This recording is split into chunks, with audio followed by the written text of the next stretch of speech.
my eyes have seen the King. I must tell all the world, worship Him. In all the nations, in all the world, where He sends me, yes, I will go. I will go where You lead me. I will go where You lead me. Who will go for us? I will go. I will go where You lead me. I will go where You lead me. Here am I, send me, Lord. I will go. I will go. I will go. Who will go for us? I will go. I will go. I will go. Here am I, send me, Lord. I will go. I will go. I will go. I will go.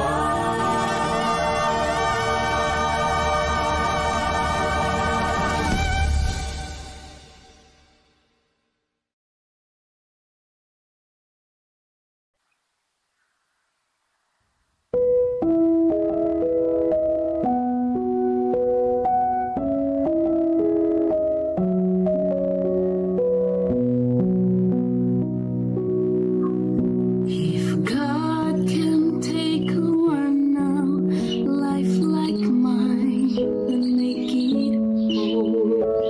If He can turn the waters into wine, if He can raise the dead, calm the seas, give sight to the blind, He's such an easy thing to make a dark life and make it shine. Jesus can do it all for you. He knows everything you need. He knows just what to do. Should have seen the way I was before I let Him through. If He did all this for me, I know that He can do it all for you. Life is just a game for me to play on and on. I pass out with 1,000 pieces gold, and every time I thought the picture fit, I found out I was wrong. My life was incomplete, 'cause Jesus had the pieces all along. Jesus can do it all for you. He knows everything you need. He knows just what to do. Should have seen the way I was before I let Him through. If He did all this for me, I know that He can do it all for you. Jesus can do it all for you. He knows everything you need. He knows just what to do. Should have seen the way I was before I let Him through. If He did all this for me, I know that He can do it all for you. If He did all this for me, I know that He can do it all for you. Amen, mga kapatid. God first morning po sa ating lahat. Napaka-meaningful na awit na yan para sa akin. At si Jesus can do it all for you, ano po. Kung nagawa niya sa ibang tao, nagawa niya sa akin, na ako ay baguhin, magagawa niya rin po sa inyong lahat, mga kapatid, ano. Kung nagawa niyang gawin akong tapat, na dati akong lapastangan, ano po, magagawa niya rin sa inyo. Kaya hinihintay niya ang inyong puso, mga kapatid. Tayong lahat ay sama-samang lumago dito sa Discipleship Ministry. God bless morning po sa lahat na narin ngayon sa live, at salamat sa pagtugon sa panawagan ni Jesus sa umaga na ito. Patuloy tayong pagpapalain ng Panginoon sa buong maghapon. Sister Opin, God bless morning po. Ma'am Pemi, Kuya Abner, Sister Senaida, yan, Sister Elizabeth, Sister Leonora, Ate Revi, Sister Shirley, Sister Sweetie, at sa iba pa, ano po. Ngayon may record si Pastor, mayroon siyang muka kasi may record eh. No? Napakahina ng internet talaga nila, mobile data lang, ano. Hindi kagaya doon sa Gimba siya, may sa church sila, may church pastoral house. May malakas na internet doon. Dito sa kanila ngayon ay talagang suffer siya sa internet, ano. Talagang maglo-load pa siya para magka-load, mahina rin signal. Anyway, okay lang. Ang Panginoon ay nariyan para tulungan siya, no. Sige po, pakinggan natin si Pastor ngayong umaga. Pastor, good morning po. Lahat, mga kapatid, God first morning sa inyo lahat. Ang ating pong pag-aaral ngayong umaga ay part 3 po, bagong liwanag tungkol sa sanctuary. Napakahaba ng ating pag-aaral, pero halaga po kasi nito, mga kapatid ko. So tayo po ay manalangin para po sa ating pagsimula. Panginoong Diyos na nagmamahal sa amin, salamat po sa pag-ising nyo sa amin ngayong umaga. Tulungan niyo po kami na makahagip muli ng mga katotohanan at mga inspirasyon sa aming buhay tungkol po sa sanctuaryo. Gabayan niyo po kami, Panginoon, sa mahalagang pag-aaral na ito. Ito po ang aming dalangin sa banal na pangalan ni Jesus. Amen. So muli ako napakita ng mukha, mga kapatid, dahil sa tayo ay nandito ngayon sa elementary school ng May Kawayan.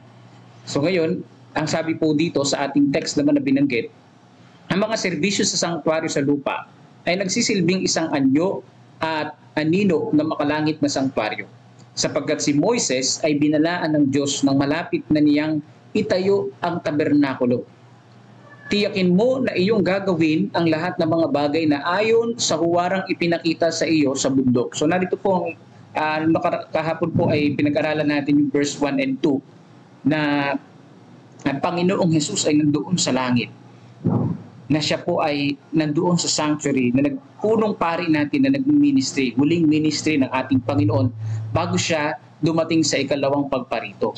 Ito naman pong verse 5 ay ipinapakita sa atin yung pong paggawa pala ng sanctuary. Ito po, mga kapatid, ay larawan o kopya galing dun sa langit. Ibig sabihin, meron dun sanctuary sa langit na kinopya ni Moses. Ayan, nakarecord sa aklat ng Exodus at inulit dito sa aklat ng Hebreo.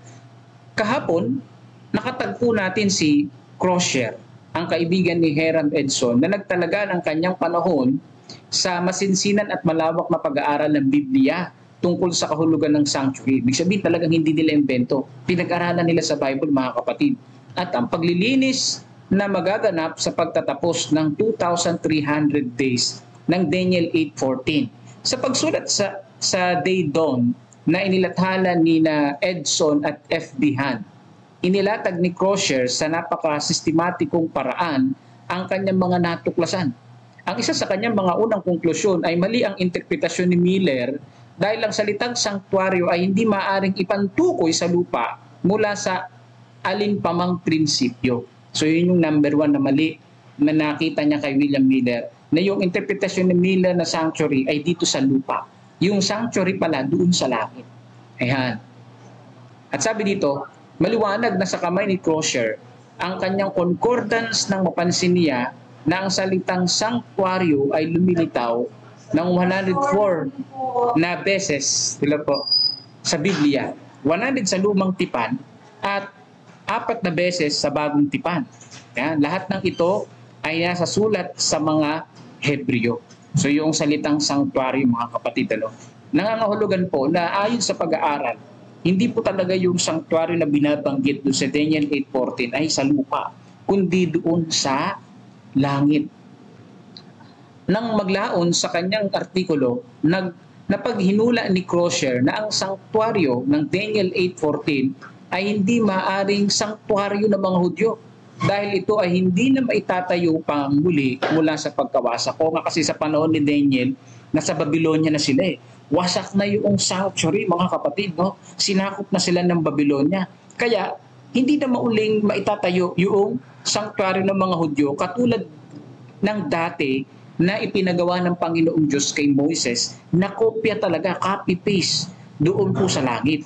Kaya tama po yung interpretasyon nila na yung sanctuary ay hindi po sa lupa kundi sa langit na nakalagay sa Daniel 8:14. Gayunpaman, kahit na ang sanctuary ng mga Hudyo ay hindi na naging sanctuaryo, 1,800 taon na ang nakakaraan, may iba pang sanctuaryo na umiiral hanggang sa katapusan ng 2,300 days na tinawag na ang sanctuaryo na ito ay nasa katapusan ng panahong iyon upang sumailalim sa pagbabago na ipinapahayag sa salitang nilinis, pinawalang sala, binigyang katwiran o ipinahayag na makatarungan. Na itong sanctuaryo na ito ay hindi ginawa ng tao, kundi ang Diyos ang gumawa. Isang bagay ang malinaw dito po sa aklat ng Hebreo na sinabi ni Crosier na si Kristo sa kanyang pag-akyat at pumasok sa lugar kung saan ang sanctuaryo ng mga Hudyo ay isang larawan, huwaran o modelo, at iyon ang lugar ng kanyang ministeryo sa panahon ng pagpapalaganap ng Ebanghelyo. At makikita po natin dito mga kapatid na talagang ang ating pong Panginoong Diyos gumagabay sa mga tao sa panahon na yon. At ipinakita ng Panginoon na yung sanctuary doctrine, cleansing of the sanctuary, ay talagang doon sa langit mga kapatid at hindi sa lupa. Kasi kung dito sa lupa yan, naku pag-aagawan niya ng mga panatiko. Oh? At pag-aagawan niya ng mga makakapangyarihang mga relihiyon at mga bansa yan. Di ba? Buti na lang yung sanctuary na binabanggit dito. Doon sa langit, ang Diyos ang namamahala. At talagang pagkatapos nun, pabalik na ang ating Panginoon. Mas logical yun mga kapatid. At yun ay biblical. Dahil pagkatapos nga nun, pabalik na ang Panginoon at susunduin tayo. Biro nyo, halos 200 years na nakalilipas nung magmula na ang Panginoon ay nasa huling ministry niya hanggang sa panahon natin. Gusto na natin matapos ito, yung pamamagitan ng ating Panginoon at tumating na siya. Maganda to mga kapatid.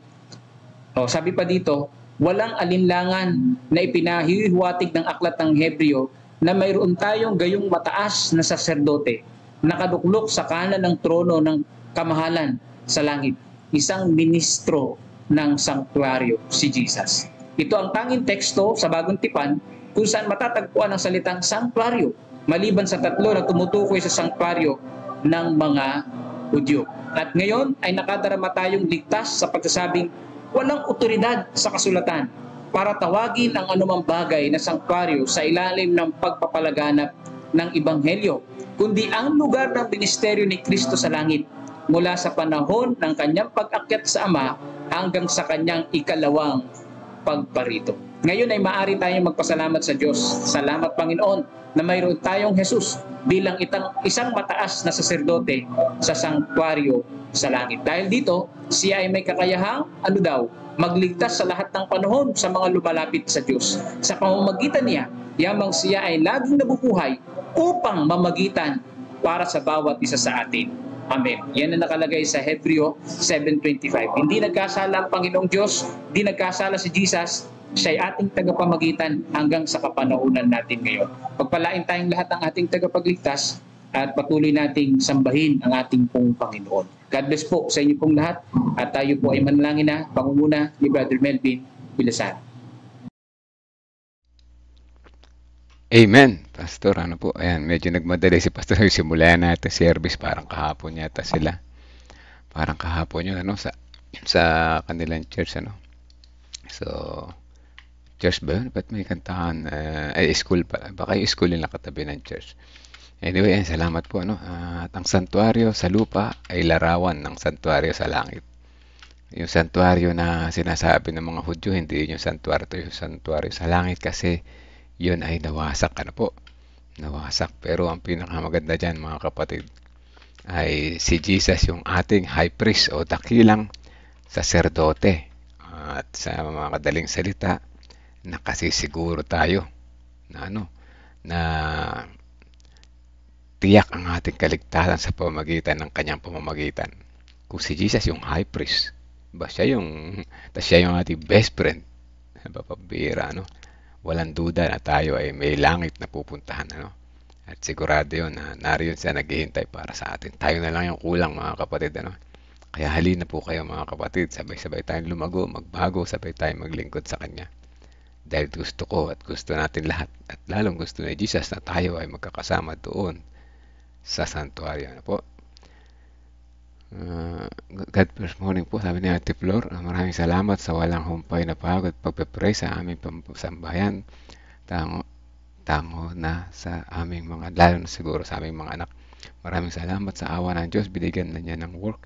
Si Estrella Joy, mag-start na siya bukas. Praise the Lord, mga kapatid. Pakisama ulit sa prayer na lumabas agad ang work visa niya soon. Yes po, papanalangin natin papanalangin natin na yung kanyang work visa. Akala ko ay yung kanyang visa ay tag dito yung residence, no pala work visa ang hinahanap niya doon, ano. Well and good, ano po, sana pati residence, ano. Para pati kayo ma-invite niya doon, no? Pasyal-pasyal, di ba? Anyway, sa Diyos po ang kapurihan Ate Flor, Kuya Sani. At ang Diyos ay nariyan, laging tapat sa atin, ano po. Ako rin may pinagpe-pray sa Panginoon. Sana naman ay mabigyan ako ng liwanag, ano.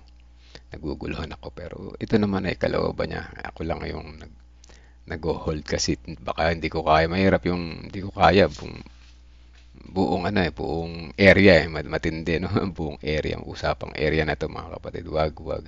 Hindi mo kaya yan, Melvin. Ingat. Hindi pa naman tayo ganong kalusog, ano. So ayan, ano, sige. Isama natin sa panalangin at kukonect tayo ngayon sa CLP, mga kapatid. Patuloy tayo doon ay matututo ng iba pa. Buksan lamang natin, ano po.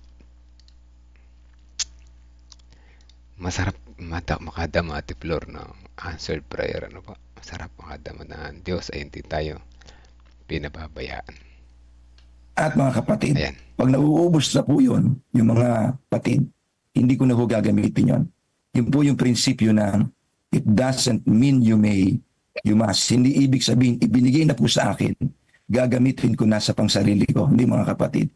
Ibabalik ko po rin yun sa paraan na gustong mangyari ng mga kapatid, na makatulong, na hindi na po nila alam kung sino-sino ho ang kanilang natulungan sa pamamagitan na dumaan po sa inyong lingkod ang mga ibinigay na personal. So mga kapatid, dito ko natutunan ang proper management. Sa atin pong pagtatapat sa ikapu at combined offering plan, ito ho ang kauna-unahan nating matututunan.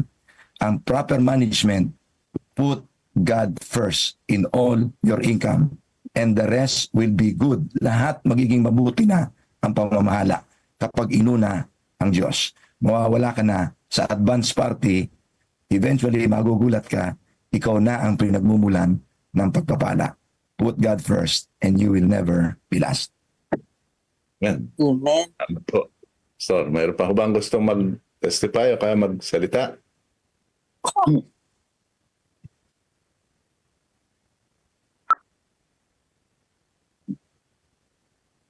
Alam kong marami po kayong karanasan at medyo naiya lang po kayong mag-share. Baka gusto po na mag-share ngayon. Pastor Marlon, sa FB po, merong mga comments. Thank you po.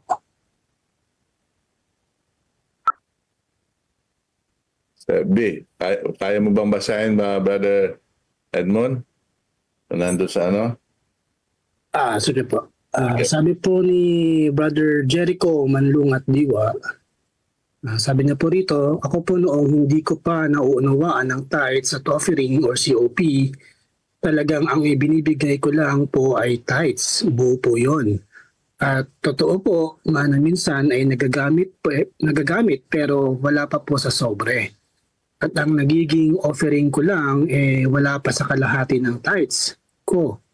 Kaya noong nag-commit na po ako sa sobre pa sa 10% COP, kaya noong nag-commit na po ako sa sobra pa sa 10% COP, kung ibinibigay na po. Kaya naman may mga blessings and good news ang dumarating sa aking buhay po. Kaya nga in everything, put God first po.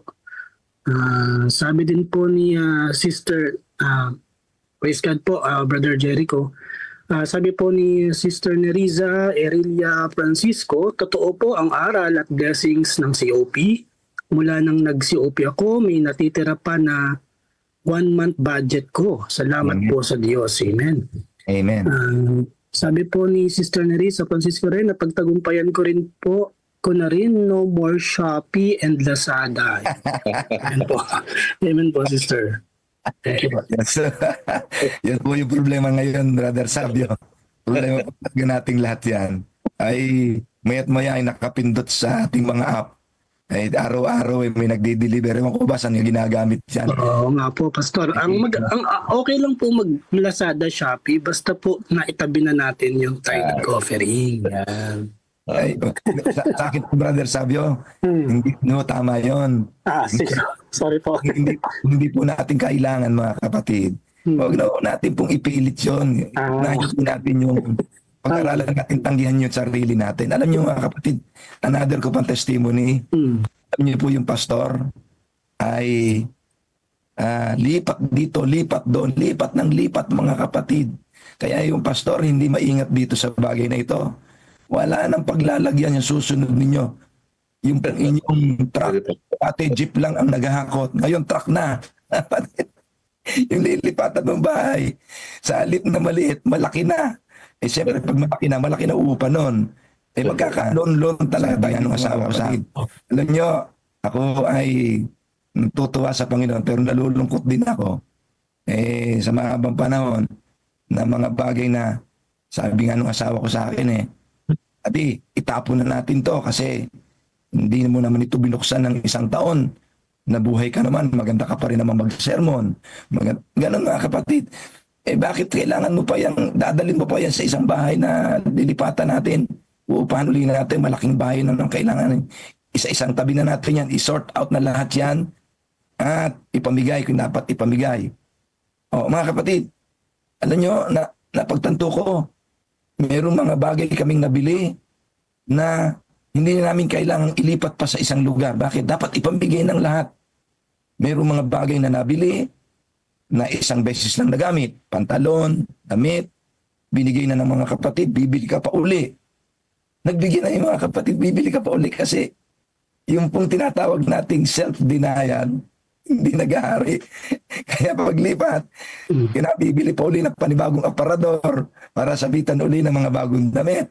Ay nako mga kapatid, sa halip ang gawin, ipamigay na lang para umikot ang blessing, naiipon. Sa mahabang panahon, nabubulok lang, naluluma na hindi nagagamit.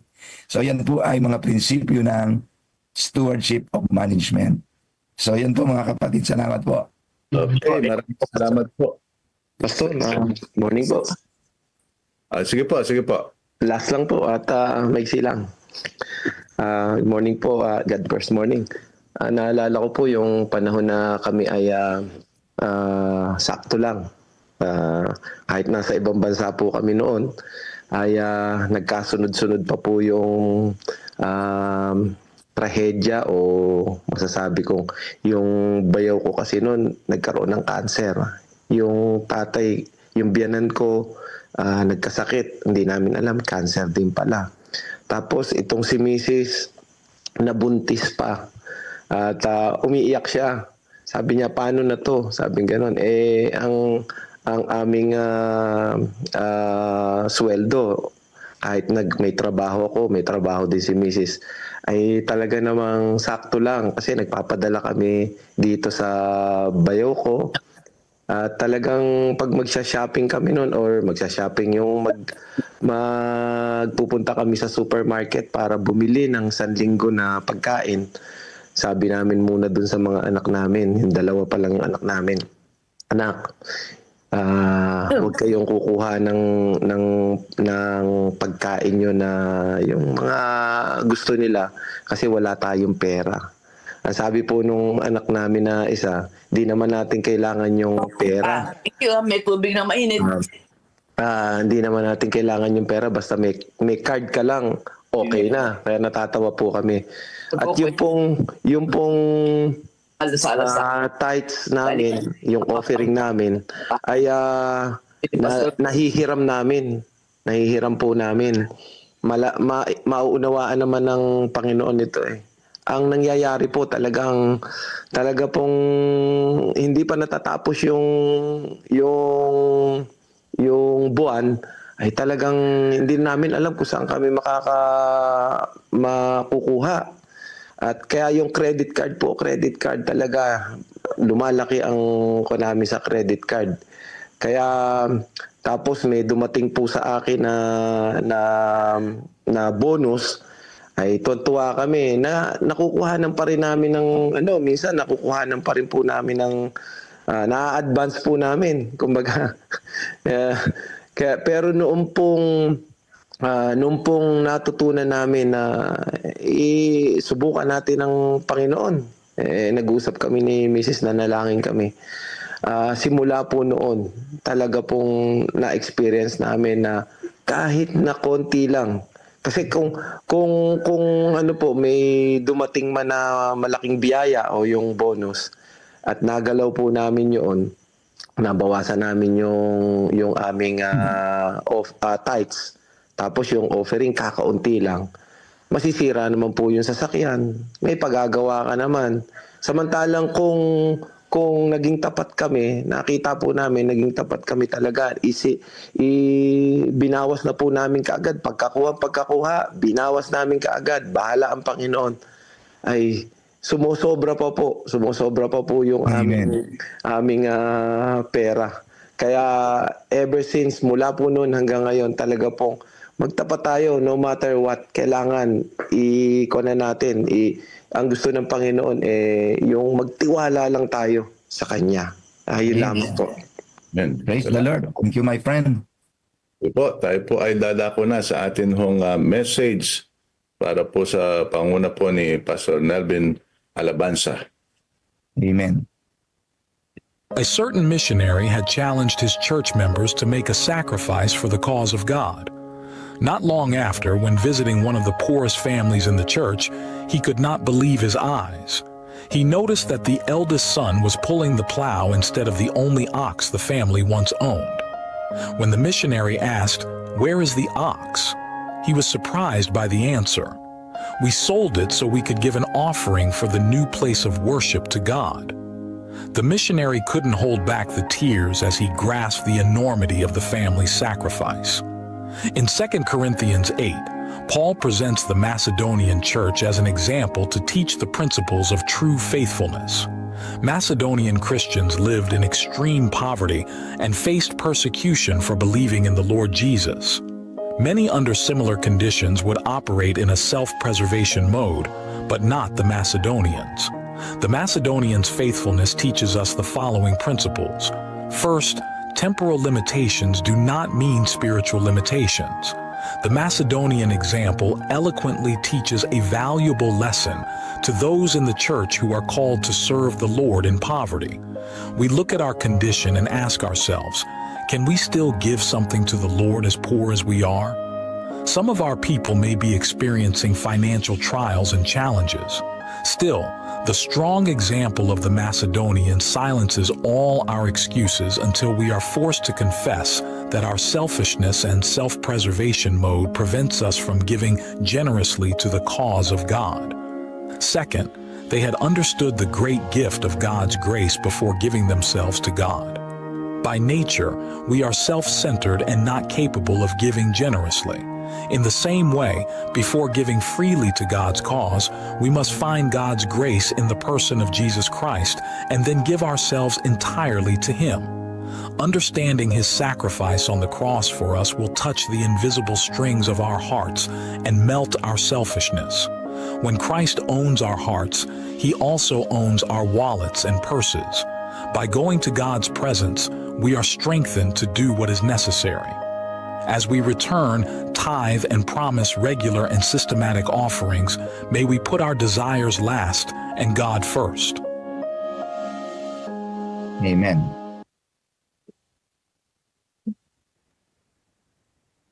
So yun po yung video. Isang magandang umaga po sa inyo pong lahat, mga kapatid at mga kaibigan. God first morning po sa inyo pong lahat. At ngayon po ay tayo ay mag-aaral muli ng mga salita ng Panginoong Diyos at paalala sa atin. At ito po ay nakalagay din po ang ating pong babasahin sa Council on Stewardship. At nandito na po tayo sa chapter 17. Daring repudiation. Yan po yung ating pong topic ngayon. At sa Bikang Tagalog po, sabi po dito sa ating pag-aaralan, isang matapang na pagtanggi o isang mapangahas na pagsalungat. Yan. Sino po sa inyo ang minsan ay tumatanggi sa kasalanan o sa kasamaan? Madaling sabihin na, opo, ako ay tumatanggi sa kasalanan at sa kasamaan. Di ba? Pero yung word na mapangahas na pagsalungat, ito po ay may kinalaman dito po sa Malakay chapter 3 na pagbabalik ng ikapo at pagbibigay ng handog sa ating pong Panginoong Diyos. Diyan po ginagamit yun na marami ang mga tao ngayon mapangahas na sumasalungat sa salita ng Panginoong Diyos. Madaling sabihin sumasalungat sa kasamaan. Pero napakahirap sabihin na ikaw o ako ay sumasalungat sa salita ng Panginoong Diyos. Napakahirap tanggapin yan. So tingnan po natin mga kapatid. Ayon po sa ating pong Councils on Stewardship, naunawaan ko, sabi ni Ginang Ellen G. White, na ipinapahayag mo rin na hindi na natin kailangan magbayad ng ikapo. Ito po ay nakasulat dito po sa aklat na ito. Sabi dito, kapatid ko, hubarin mo ang iyong mga sapatos, sapagkat ang lugar na iyong kinatatayuan ay banal na lupa. Bakit kaya, no? Ang Panginoon ay nagsalita tungkol sa pagbabayad ng ikapo. At sinabi niya, dalhin ninyo ang lahat ng ikapo sa kamalig upang magkaroon ng pagkain sa aking bahay. So si Mrs. White, mga kapatid, ay sinabihan niya ang isa sa mga kapatid na ang banal, ang natatayuan niya ay isang banal na lugar. Yung pag-uusap nila ay isang banal na pag-uusap at hindi basta-basta. Ito ay may kinalaman sa pag-iikapo. At ano po ang sabi pa dito? Sabi po sa Malakay 3:10, ito po ay kinote ni Mrs. White dito sa talata na ito, dalhin ninyo ang lahat ng ikapo sa kamalig upang magkaroon ng pagkain sa aking bahay. So nais po nating idiin ngayong umaga, ang ikapo ay kautusan ng Diyos. No, ito ay utos ng ating pong Panginoong Diyos, mga kapatid. At hindi ito basta babaliwalain lamang ng tao na sasabihin niya ay hindi na dapat mag-ikapo. Maraming ganyan mga nagtuturo. Hindi na dapat mag-ikapo. Kundi ang sabi ay yung ipinasya ng puso na lamang ang ibibigay. Tama naman po yun. Yun ay paghahandog. Pero ang ikapo ay iba sapagkat ito ay utos ng ating Panginoong Diyos. Ikasampung bahagi. Yan. Sabi dito, yung pangalawa naman na matututunan natin dito sa ating pag-aaral, ang ikapo ay pagsubok ng katapatan. Kapag hindi tayo nagbibigay ng ikapo, ito ay pagnanakaw sa Diyos. Sabi sa Malakay 3:8, hindi dahil nangangailangan ang Diyos ng ating pera, kundi sinusubok niya ang ating pagtitiwala at katapatan. So ano daw po yung dalawang bagay na sinusubok sa atin ng Panginoong Diyos? Pagtitiwala at katapatan sa ating manlalalang. Sa background po mga kapatid, ang Israel ay hindi nagbibigay ng tamang ikapo. Kaya sila ay itinuturing ng Diyos na magnanakaw. Sangayon po sa Malakyas 3:8-9. At sa panahon ni Mrs. White, binanggit niya rin po yan. Kamakailan lamang, direktang liwanag mula sa Panginoon ang ipinakita sa akin tungkol sa usaping ito. Yan. Direktang pinaliwanag kay Mrs. White yung sinabi ng ating Panginoong Diyos tungkol sa ikapo. Ano daw? Na maraming Seventh-day Adventist ang nagnanakaw sa Diyos sa pamamagitan ng ikapo at mga handog. Totoo nga ba? Totoo nga ba ito? Walang pastor, walang karapatan na siyasatin, puriratin kung tapat ba ang kapatid o hindi. Walang karapatan na silipin yung kanilang i-audit yung kanilang kinikita based sa 10% ang kanilang ibinabalik sa Panginoong Diyos. Wala pong ganun mga kapatid. Ibig sabihin, talagang tayo ay mayroong kalayaan na mag-express ng katapatan at pagmamahal natin sa Panginoong Diyos. At ipinakita kay Mrs. White na marami ring Seventh-day Adventist ang nagnanakaw sa Diyos ngayon sa pamamagitan ng ikapo at handog. Katulad sa bayang pinili ng Panginoong Diyos, ang Israel, na marami ang nagnanakaw sa kanila sa Panginoong Diyos dahil hindi nagbabalik ng ikapo at nagbibigay ng handog. Maliwanag na ipinakita sa akin, sabi ni Mrs. White, na ang sinasabi sa aklat ng Malakias ay tunay na kalagayan natin. Yan. Ano po ba yung kalagayan ng mga tao sa Malakias? Na kalagayan din po natin ngayon. O sa panahon ni Mrs. White hanggang sa panahon natin. Sa aklat po ng Malakias, ito ang isang huling babala ng Diyos sa Israel bago ang 400 taong katahimikan o intertestamental period. Pero yung katahimikan na yan, may isang malaking kaguluhan yan between Babylon, Medo-Persia, and Greece. At syempre, ng Roman Empire. Kaguluhan yan ng 4 na kaharian na naggera. Yung 400 taon na yan, mga kapatid. At yung background nga nito, na yung Israel ay kalalaya pa lamang sa kamay ng Babylonia. At ang ating Panginoong Diyos, dahil kalalayan nila sa Babylonia, sila inihimok ng Panginoon na magbalik ng ikapo. Yan, no? Yan po, no? Matapos bumalik ang Israel mula sa pagkabihag sa Babylonia. Yun ang context niyan. At sila ay patungo na sa history na kung saan ang Medo-Persia at Greece ay magigera. 400 years na katahimikan sa salita ng Panginoong Diyos na walang propeta sa taon na yan. No? Walang naisulat na aklat ng Biblia yung 400 years na yan. Ito yung huling babala ng Panginoong Diyos sa Israel na ang sabi dito, magbalik loob. Ang bayan ng Diyos ay naging hindi tapat sa Kanya kasi nga sakop sila ng Babylonia noon eh. Lalo na sa pagsamba, dahil marami sa kanila sumamba sa ribulto na ginawa ni Haring Nebukadnesar at hindi sila nagbibigay ng ikapo. Yan. Bakit? Sumasamba nga sila sa Diyos-Diyosan eh. No, hindi sila sumasamba sa tunay na Diyos. Ibig sabihin, ang pagbabalik ng ikapo, mga kapatid, hindi lang yan basta na ibinalik mo at pwede ka na magmalaki sa Panginoong Diyos. Ay, nagbalik ako sa Panginoon. Hindi yan. Yan pala ay may kinalaman sa pagsamba natin sa Panginoong Diyos. May kinalaman yan sa pagwalhati natin sa ating pong tagapagligtas. Yan po, mga kapatid ko, no? At sabi pa dito, kaya papaano mangangahas ang sino mang tao na isipin man lang sa kanyang puso na among mungkahi na huwag magbigay ng ikapo at mga handog ay mula sa Panginoon. Hindi po. Isa po ngayang kapangahasan. No? Hindi po nagmula sa Panginoong Diyos yung huwag mag-ikapo at maghandog. Ang galing sa Panginoong Diyos, yung huling babala niya sa Israel bago ang 400 years na katahimikan ay magbalik loob sa Panginoong Diyos. Pag sinabing magbalik loob sa Panginoong Diyos, mag-ikapo at maghandog. Saan ka lumilihi sa tamang landas, kapatid ko? O ibalik mo ang iyong mga paa sa matuwid na landas. Sabi dito sa Testimonies to Ministers and Gospel Workers, so page 60. Ano daw? Ibalik mo ang iyong paa sa matuwid na landas. Ano po yung matuwid na landas? Sumamba ng buong puso sa Panginoong Diyos sa pagbabalik ng ikapo, part ng pagsamba at pagbibigay ng handog, pagmamahal sa ating Panginoong Diyos. So ito po yung mga katanungan na dapat nating pagbulay-gulayan. Tapat ba tayo sa Kanya sa ating pananalapi? Sa ating tinatangkilik? Mas inuuna ba natin ang ating sariling pangangailangan kaysa sa gawain ng Panginoong Diyos? Tayo lamang po ang makakasagot niyan, mga kapatid ko, ngayong umaga na ito. Suriin ang ating katapatan sa Diyos. Tapat ba tayo sa ating ikapo at handog, to be specific? Muling italaga ang ating sarili sa matuwid na landas. Kung tayo ay lumihis, ito na ang oras upang bumalik sa Kanya. Ayan, so ibig sabihin, yung hindi pagbabalik ng ikapo at pagbibigay ng handog, mga kapatid, ito ay pagbabackslide spiritually sa ating Panginoong Diyos. Tama po ang inyo narinig. Nagbabackslide tayo sa loob ng church spiritually.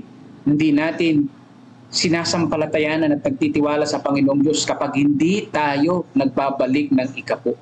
Ayan, nagiging tawag dito, nagiging sigurista ka. Panginoon, baka hindi mo ko pagpalain kaya i-withhold ko na lang yung ikapo ko. Hindi ganun mga kapatid.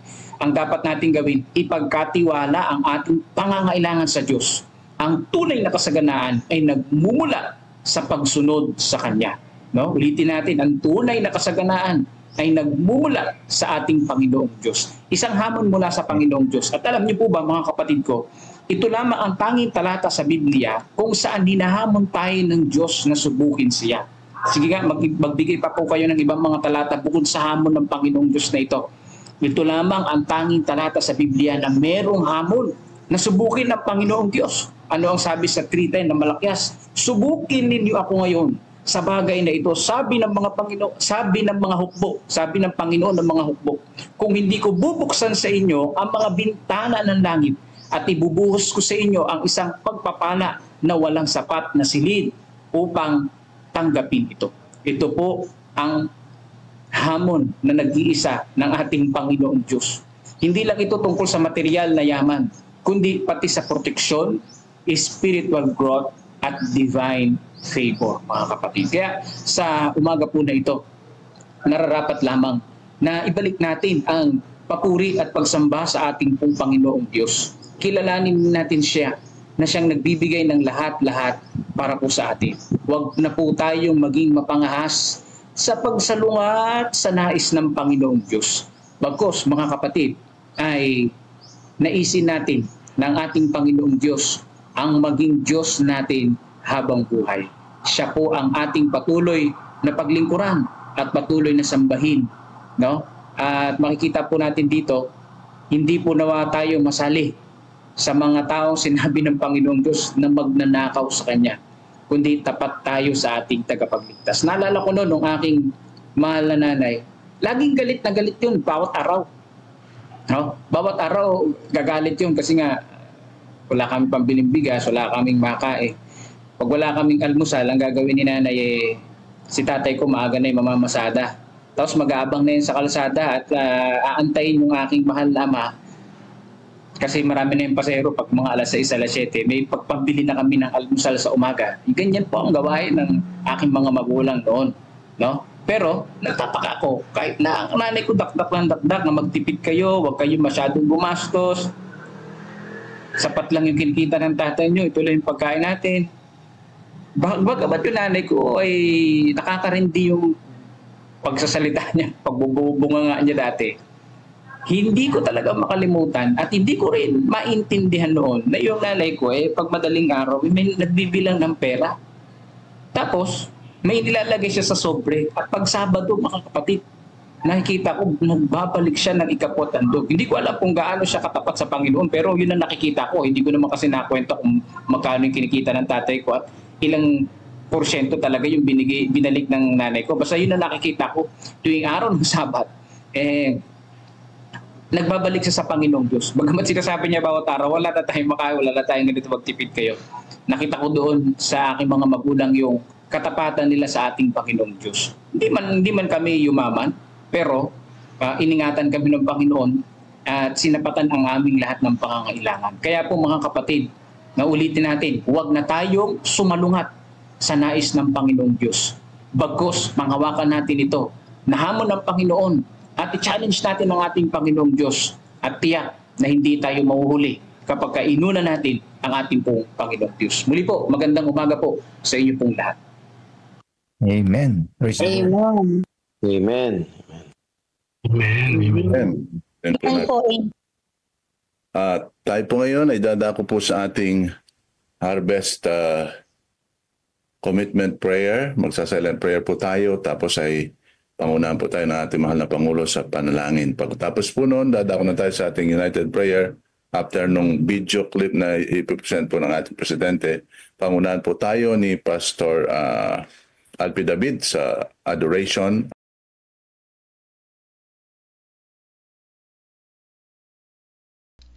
Amen, mga kapatid. Ano po? Yan, salamat po sa si Pastor Nelvin po lang speaker doon. Ano? So, salamat sa magandang message at tayo ay na-bless sa umaga na ito. No? So, nilista ko dito yung mga puntos na gusto kong i-diin. Ano? Isa rito yung tumatak sa akin, yung isang masakit na katotohanan na ayaw natin ito, no? Na tayo ay mapabilang sa mga nagnanakaw sa Diyos sa pamamagitan ng tithes and offering, ano po. Masakit ito na ikaw sabihang magnanakaw, no? Ngunit nagagawa natin na hindi natin namamalayan. Kasi ang sinasabi natin ay, kala naunawaan ng Panginoon niya, wala tayong makakain.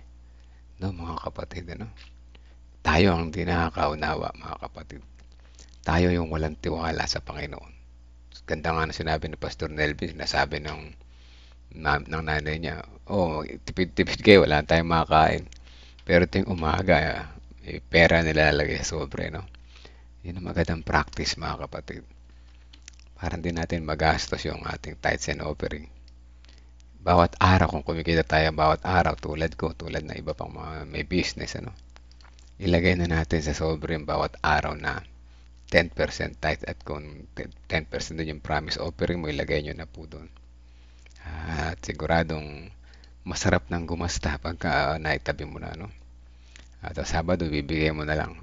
Pangalawa, huwag nyo nating madadali tayo ng panghihinayang kapag tinignan mo yung amount, ano? Huwag mong tingnan yung amount, mga kapatid, ano? Ang sikreto ko ganito, tinitingnan ko yung natira pa. Maliit lang pala ito ang aking binigay, ang laki pa ng natira eh. So yan ang sikreto, no?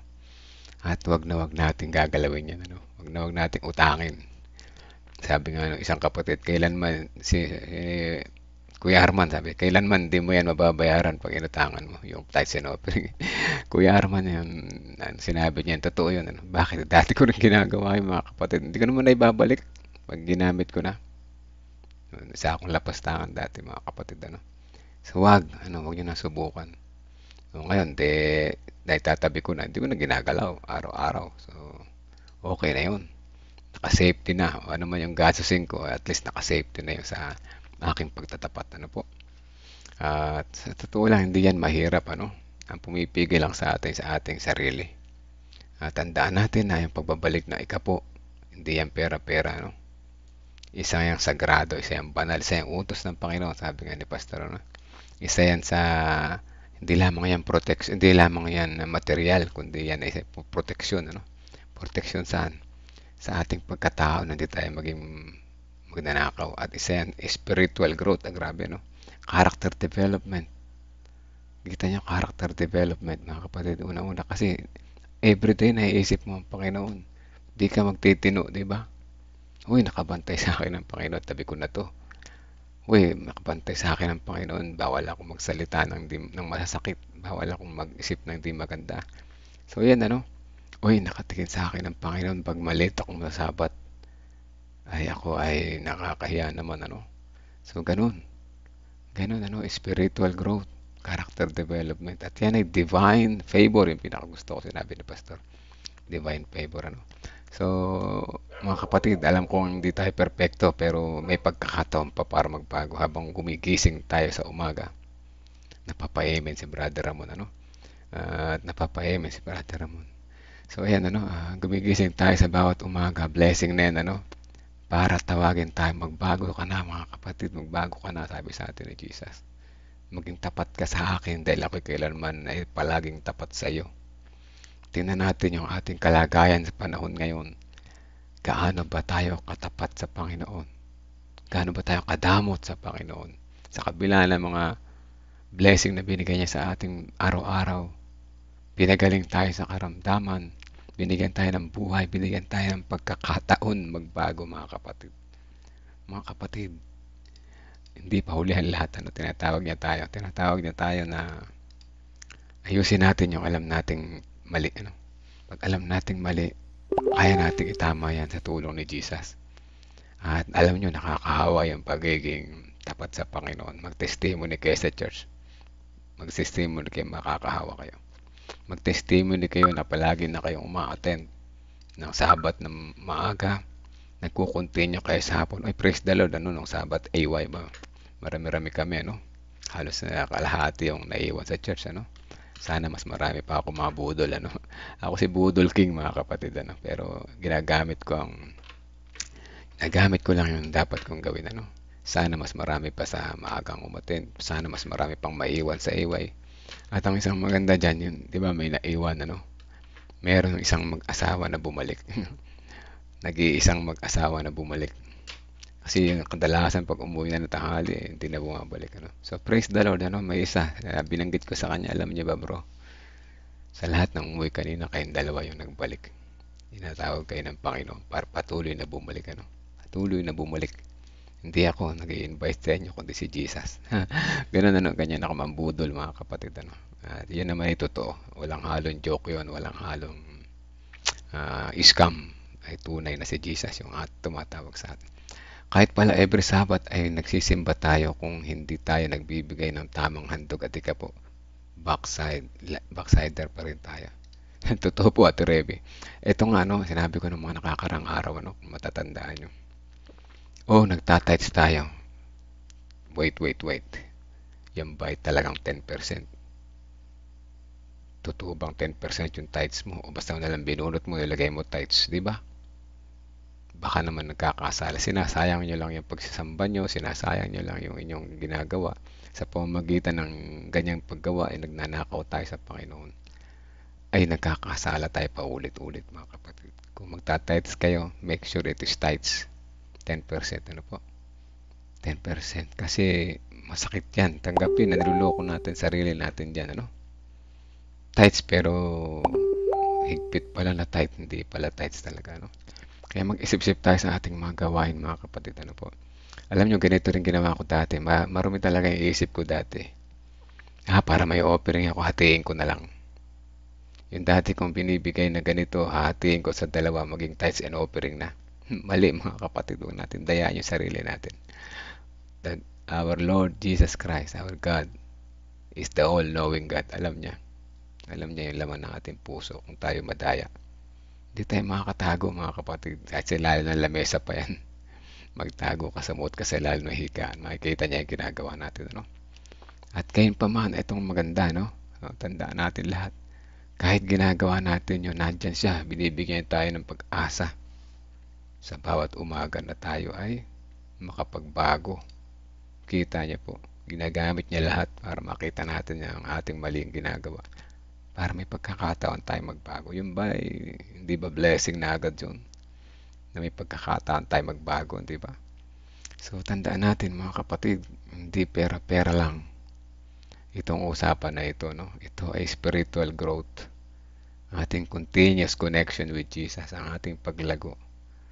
Narito rin ang parte ng ating pasasalamat dahil sa kaligtasan na ibinigay niya sa atin, ano? Prove me, set the Lord. Kita nyo. Sabi po ng mga Kapampangan, subukan para mabalo, di ba? Hindi lang po selfishness ang hindi pagbabalik sa Panginoon. Ang tawag po dito ng Panginoon ay covetousness. Ayan, makita nyo, nadagdagan pa ngayon, covetousness pa ngayon, ano? Pag-i-imbot, mga kapatid, ano? Doon sa pag-aari ng Panginoon. Ang dami natin nalalapastangan, mga kapatid. Thou shalt not steal. Thou shalt not covet. Madami pa, mga kapatid. Meron pang isa, thou shalt not worship no other gods. Worship na natin yung pera, mga kapatid. Sa madaling salita, mga kapatid, pagka hindi natin binalik, ang dami nating nilalapastangan sa mga utos ng Diyos, ano? Kita niya po, dinagdagan pa. Naging 3 na ngayon, no? Dagdagan pa natin. Huwag yung gagawa ng larawang inanyuan. Parang ginawa mong larawang inanyuan yung pera. Pag sinasamba mo yung pera, ayaw mo ibigay. Di ba? Dagdagan pa natin ng isa. Ano pa idadagdag natin? Marami kang pwede itag dyan. Hindi magbabalik na ikapo at mga handog. Di ba? Igalang mo ang iyong ang ama at ang iyong ina. Paano mo igagalang yung iyong ima? Sabi sa'yo ng tatay mo at nanay mo, mag-tithes and offering ka, hindi mo ginawa. Hindi mo sila ginalang. Ano pa? Kukonect natin lahat. Ano po? Remember the Sabbath day to keep it holy. Paano magiging holy kung yung iyong ikapo ay kulang? Sige nga, mga kapatid, ipaliwanag natin paano maging holy ang Sabbath. Nandun lang tayo sa church, pero yung ating puso nagnakaw pala sa Panginoon pa. Kita nyo nga, mga kapatid, ano po? Ilagay natin yung pang-anim. Ano yung pang-anim? Teka, perfect ako sa quiz kahapon dito. Kalimutan ko tuloy yung pang-anim. So, ano pa yun? Basta, lahat yun, pwede mo i-connect. Lalabag mo yung 10 na yun kapag di tayo nag-tights in opening. So, ngayon mga kapatid, ito yung hamon sa atin. Sabi nga ni Pastor sa Malaki, stress cheese. Subukin nyo ako ngayon. May hamon pa sa atin, Ngayon, ba't di natin subukan ng Panginoon? Kailan ba siya nagsabi ng hindi totoo? Subukin natin mga kapatid, Kung di tayo magbago. Subukin nyo ako ngayon kung di magbago yung mga puso pag ginawa nyo ito. Yun na lang, Wag na yung material blessing ang asahan natin. Yun na lamang pagbabago ng ating puso. Napakaganda nun mga kapatid. Yun ang the best. Dure mo. Yun ang the best na ino-offer ng Panginoon. Subukin natin siya. Wala namang masama eh. Hindi ko man sinasabi na ginagawa niyo yun. Hindi ko alam kung sa sarili niyang puso. Kayo po ang nakakaalam. Ako ay sasabihin ko sa dati ginagawa ko yan. Hindi na. Ayoko na. Natutunan ko na eh. Ba't babalik pa ako? Ngayon pa, dami kong blessing na natatanggap dahil nagtatapat na ako sa Kanya. Ito ay maraming beses yun na naririnig sa testimony dahil doon pa sa selfie. Totoo yun, Ako, ang dami kong mga blessing na natatanggap eh. So, masaya pa yung puso ko dahil hindi na ako nagnanakaw sa Panginoon. Tapos, ako ay hindi naman nagkukulang. Ang dami pang natitira. Ito, magpapaaral pa ako ng college sa AUP. Wow, isang nagtitinda lamang sa online. Ngayon magpapaaral sa AUP. Grabe. Saan ko kukunin yun? Sa Panginoon. Mayaman ng Panginoon eh. Diba? Diba? Ganun. Ganun ang buhay mga kapatid. Pag nagtapat tayo sa Panginoon, tayo ay Kanyang pagpapalain talaga. Hindi lamang sa physical, material, gayon din naman sa spiritual. So tayo manalangin mga kapatid. Isuko natin yung ating mga puso sa pamamagitan ng panalangin. Lahat tayo sabay-sabay na lumago. Walang mawawaglit kahit isa. Teka muna, may nag-text pa, may mahabol yata. Okay, basahin ko lang sandali.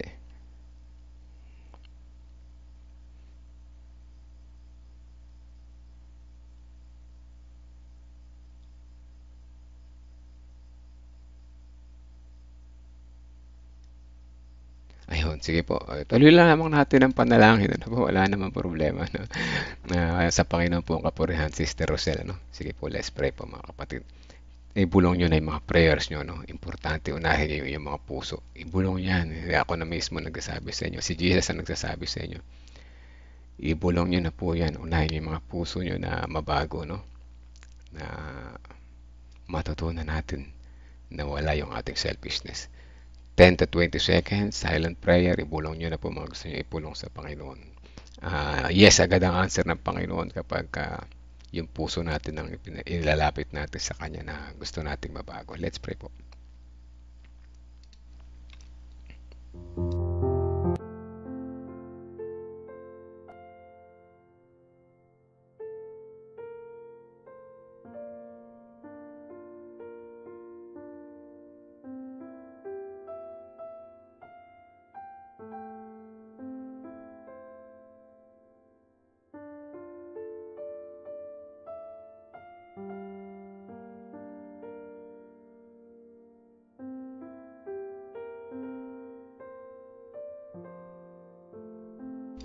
Let's pray po mga kapatid.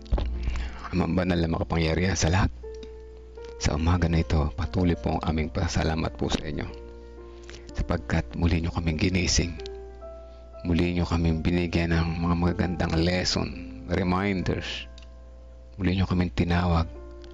Muli nyo kaming binigyan ng pagkakataon para magbago sa aming mga ginagawang di tama. O dakilan Diyos, salamat po at meron kaming gabay na sa araw-araw ay humihipo sa aming mga pagkakamali na ito ay maaari namin itama, na ito sa pamamagitan po ninyo ang aming mga puso ay magiging malinis. Dakilan Diyos, ang aming konsyensya ay magiging malinis, na kami harap sa inyo sa bawat Sabado namin pagsamba na malinis ang aming konsensya. At excited po kami na sa inyong ikalawang pagparito ang aming puso ay handa na tapat na naglingkod, tapat na kami ay nagtiwala po sa inyo, dakilan Diyos. Patuloy niyo pong linisin ang aming mga puso at isipan Sa umaga na ito, nais namin ng patuloy na pagbabago.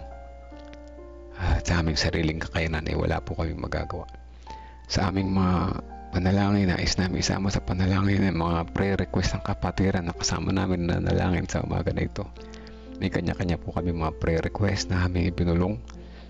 Nais namin sabay-sabay ito ilapit sa inyo at alam namin na nariyan kayo upang tingin ang aming panalangin o dakilang Diyos. Kaya din naman ang mga prayer request na may mga karamdaman. Sina Sister Abel, ang patuloy na kagalingan ni ni Brother Ramon Hernandez, yung kanyang operation ay patuloy na nawa ay inyo siyang pagalingin. Ang kanyang paningin ay muling ipanumbalik sa maayos at patuloy na siya ay hindi lamang pagalingin ang kanyang physical na pangatawan, lalo higit ang kanyang spiritual na kalusugan, na makita niya ang liwanag sa inyo o dakilang Diyos. Matutunan nila maging tapat, maging halimbawa sila sa kanilang nasasakupan, maging channels of blessing po sila o dakilang Diyos, upang sa ganon mas marami pang ma-encourage, mas marami pang mahawa na maging tapat sa bawat isa sa amin.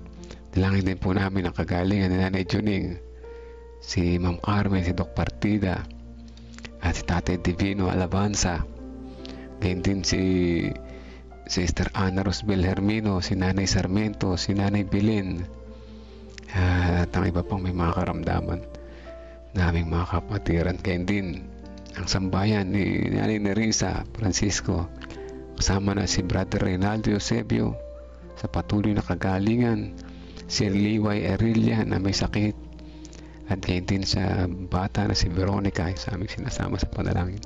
Ang sambayan ni Sister Helen de la Cruz Malyari, kasama na yung kanyang prayer request, si Doc Partida, si Ma'am Carmen, si Melba Yenson, si Ellie, si Dave, at gayon din ang aming kapatid ni Sister Helen sa kanyang mga pinagdaraan ng pagsubok sa buhay. Samahan niyo po siya sapagkat siya ay nabibigatan, at nawa ang kanyang puso ay patuloy ninyong hipuin na inyong mapagpagaling na kamay, na kanyang patuloy na makita ang pinaka-the best na inyo bibigay sa kanya. At gayon din sa aming mga kapatid na iba pa na nakasama namin na nalangin, kasama namin si Sister Sweetie, ang kanyang buong sambahayan, Sister Shirley Rosacinto, ang sambahayan din ni Ate Reve kasama ng San Leonardo Church, at pati ang mga bagong binyagan sa kanilang members at ang kanilang ginagawang pangaral. Kaya din ang kasambahayan ni Sister Leonora Capietes, ang sambahayan ni Sister Elizabeth Erese, ang sambayan ni Sister Senaida Manarang, kasama na yung kanyang mga anak, mga apo, yung anak niya sa Saudi, sa kanyang daily driving, ganito si PJ, ang kanyang buong pamilya. Ang sambayan ni Ma'am Femi, sama ng guys pupils, guys parents, guys teachers, ang sambayan ng San Leonardo Church, sa Piñaranda Church, sa pamumuno ng Sister Opin, Sister Marlene, at si Sister Bing, o dakilang Diyos, patuloy niyo silang gamitin na maging liwanag ng kanilang iglesia at sa kanilang mga kapatiran at sambahayan. Kaya din si Sister Teresita Ladia, ang sambahayan ni Sister Mildred, ang sambahayan ni Ate Flor, kasama na si Kuya Sani, si Roy Joy, at salamat at nagkaroon na siya ng work. Patuloy na ipagkaloob nawa sa kanyang working visa upang ganun magkaroon siya ng peace of mind. Patuloy na siya ay gamitin niyo po channel of blessing o dakilang Diyos. Ngayon din naman si Sister Rose Chris Encarnato, may mga sakit sa kanilang mga pamilya o dakilang Diyos, hipuin po sila na niya mapagpagaling na kamay. Ngayon din ang sambayan ni Ate Mitch, siya po ay may lagnat, dawa ang kagalingan ay igawad niya po sa kanya sa lalong madaling panahon upang siya ay makabalik sa kanyang mga paa at makagawa at sa kanyang mga gawain.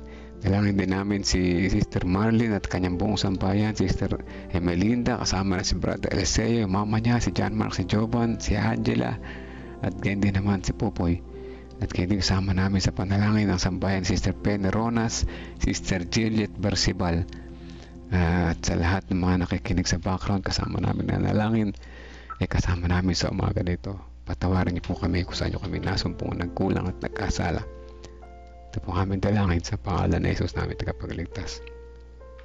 Amen. Amen. Amen po mga kapatid. At first morning po sa lahat. Salamat sa mga prayer warriors. Salamat sa mga nanatili. Ngayon ay Sunday. Expected ko na yan. Hindi tayo dadami. 13 yun nasa live. At salamat sa inyo lahat. Mamaya papasok ko iba manonood sa replay. At ganun pa man ay purihin ang Panginoon sa umaga na ito. Isang napakagandang mensahe. Paalala para sa atin. Nawa, magkaroon tayo ng mga testimony. Hindi lamang kahit na sa ating church lang. Maganda. Na tayo ay let's say, binabago ng Panginoon unti-unti sa pamamagitan ng devotional, sa pamamagitan ng prayeran po. Dapat may nagbabago, hindi pwedeng alam na nanatili lang tayo. Stagnant waters, pangit yung stagnant waters. Na dalasan nilulumot yan. Bumabaho pa. Huwag tayo maging stagnant waters, maging flowing waters tayo. Channels of blessing, mga kapatid. Gusto niyo ba maging channels of blessing? Baka kung gusto ko. Yung blessing na darating sa iyo babahagi mo sa iba. Ikaw yung channel, daanan ka. Hindi na puputol yan. Pag ganyan, parang kalsada. Lahat ng sasakyan dumadaan. Yan ang channel of blessing, mga kapatid. Dapat lahat tayo maging channels of blessing. Ano pa man blessing yan, At gawin tayong channels of blessing. Kasi pagka nag-stagnant waters tayo, magiging channel of blessing. Salo lang tayo ng salo hanggang sa wala nang dumating na blessing. Paano yun? Tayo lahat tayo matuto yung lawa, mga kapatid. Ayan, po, salamat din sa mga naka-appreciate. Salamat po sa mga nandiyan pa hanggang ngayon. At muli, God bless morning po sa inyo lahat. Sister Sinaida, Sister Leonora, Sister Elizabeth, si Ate Mitch, Sister Sweetie, Sister Juliet, po. Sister Elizabeth Erese, hindi ko pa ito namimit, tiga San Antonio lamang ito. Pero kakilala ko yung iyong anak si Michelle, Michelle Erese. Ganun pa man ay magandang umaga sa atin lahat. Time check 5:49 na umaga. Hanggang bukas pa muli. God bless po sa ating lahat.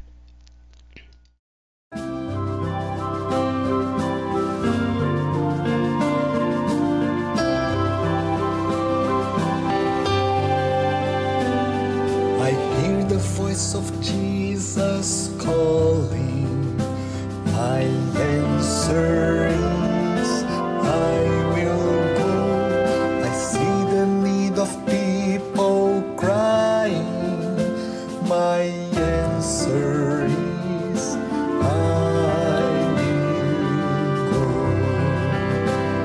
I go to share the message of love. I go to share the blessed hope. But if I get discouraged, I call to Jesus' help, because I have